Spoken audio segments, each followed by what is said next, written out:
Hi, this is Group 1, and we have prepared a presentation on the topic We live in a society where privacy is dead. Students in this group are Abbe Segal, Akil Betigeri, Adeolu Balogun, and Agzamula Sayed. The presentation focuses on the definition of privacy, the death of privacy, and some other subtopics related to privacy. We hope you find the material extremely useful. A professor of natural religion at Alford University, Thomas Cannon, explains that the first element of a theory of privacy should be a characterization of the special interest we have in being able to be free from certain kinds of intrusions. In other words, we can simply define privacy as the state or condition of being free from being observed or disturbed by other people, group of persons, or institutions. There is really no direct answer to why privacy is important to humans because people have a number of interests that may be harmed by invasions of their privacy. However, it is imperative to note that privacy is sometimes necessary to protect people's interests in competitive situations. For example, it obviously would be a disadvantage to this group if our style, arrangements, and other competitive forces had been leaked to other groups. In other cases, someone may want to keep some aspect of his or her life private simple because it would be embarrassing for other people to know about it. In February 2007, a sex tape which was made in 2003 by American model Kim Kardashian and rapper Ray J was leaked.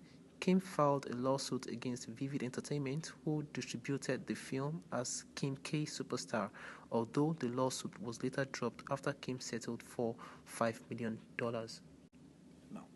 In an effort to examine the existence of privacy in our modern society, a good percentage of responses, including quotes from renowned people, facilitated our conclusion that truly we live in a society where privacy is dead. Here are some of the quotes from www.brainyquotes.com.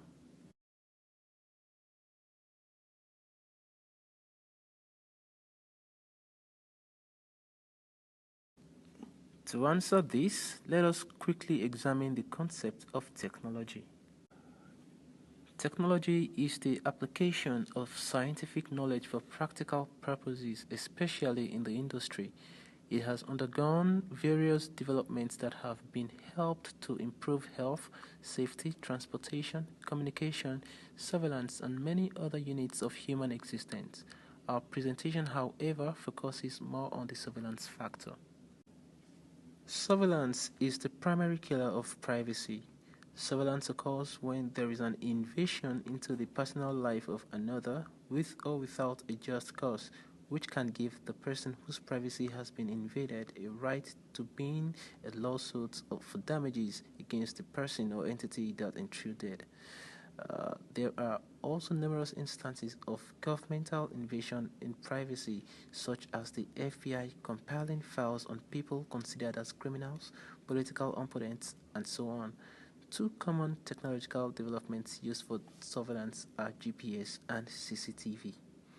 The Global Positioning System, otherwise known as GPS, is a space-based satellite navigation system that provides location for the information in all weather conditions, anywhere or near the Earth where there is an unobstructed line of sight to 4 or more GPS satellites. The system provides critical capabilities to military, civil, and commercial users around the world and it is maintained by the United States government and it is freely accessible to anyone with a GPS receiver. Closed-circuit television, otherwise known as CCTV, is the use of video cameras to transmit a signal to a specific place on a limited set of monitors. It differs from the broadcast television in that the signal is not openly transmitted. In industrial plants, CCTV equipment may be used to observe parts of a process from a central control room. For example, the environment is not suitable for humans.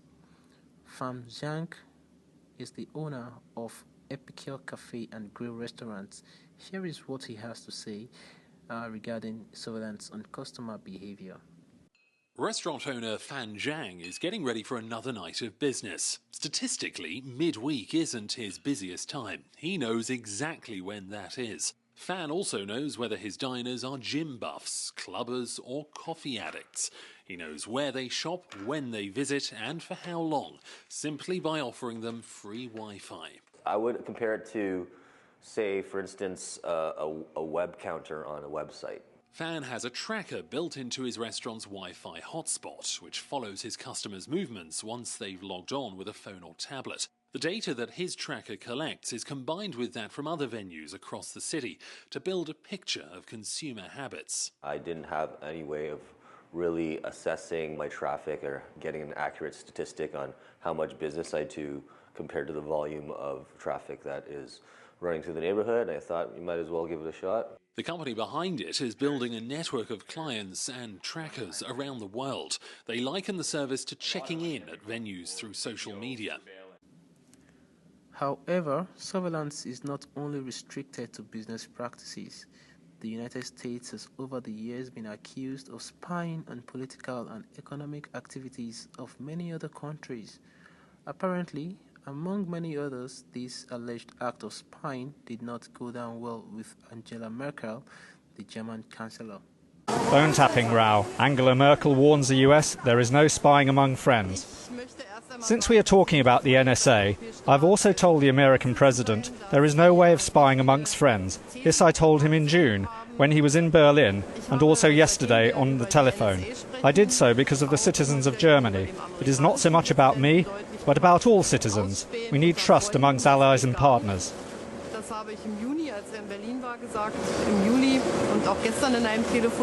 Chancellor Merkel has demanded a complete explanation of the claims that her mobile phone was tapped by the US intelligence agents. President Obama has assured Mrs. Merkel that the US was not monitoring her calls, but it raises the question of whether her calls have been spied on in the past. Other leaders are also likely to want further clarification from Washington over the activities of its NSA in Europe. On Monday, France summoned the US ambassador over reports in Le Monde newspaper that the US National Security Agency had spied on millions of French phone calls. A day later, Le Monde reported that the NSA had spied on French diplomats in Washington and at the UN. American computer professional Edward Snowden is known for revealing details of classified United States government surveillance programs. He also has this to say with regards to the end and death status of privacy. In the meantime, China has called for a halt to US cyberspying, alleging that China is a major target. In its response, the United States government has accused 5 Chinese military officers of targeting American makers of nuclear and solar technology, stealing confidential business information, sensitive trade secrets, and internal communications for competitive advantage. The argument could go on, but in the real sense, the question is who is fooling who? These and many other evolving individual and national occurrences leave us with no doubt that indeed we live in a society where privacy is dead. Thank you for listening.